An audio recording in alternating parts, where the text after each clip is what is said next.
உட்காந்துருக்கேன் அப்படி சொல்லுவோம்ல, அதை எப்படி சொல்லலான்னு பார்த்தீங்கன்னா ஐ அப்போஸ்ட்ரோஃபி எம்.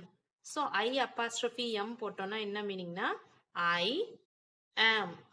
ஆம்ன்றதான் ஐ அப்போஸ்ட்ரோஃபி எம்னு போடுவோம். ஓகேங்களா? ஷார்ட்டா வந்து இந்த ஐஎம், இதுவும் ஐஎம் தான், இதுவும் ஐஎம் தான். இந்த ஏஎம் போடுறதுக்கு பதிலாக இப்படி அப்போஸ்ட்ரோஃபி போட்டு எம் போட்டோம்னா ஐஎம் தான் மீனிங். பட் நம்ம ஷார்ட்டா ரைட் பண்ணணும் அப்படின்னு நினைச்சோம்னா நம்ம இது மாதிரி ரைட் பண்ணலாம். ஓகேங்களா? நான் சும்மா உட்காந்துக்கிட்டு இருக்கேன் அப்படின்னா உட்காந்துட்டு இருக்கிறதுக்கு இங்கிலீஷ்ல என்ன? உட்கார்ந்து கொண்டு அப்படின்னா அப்ப கண்டினியூஸா உட்காந்துட்டு இருக்காங்க. அப்போ சிட்டிங். சும்மா அப்படின்றதுக்கு ஐடில்.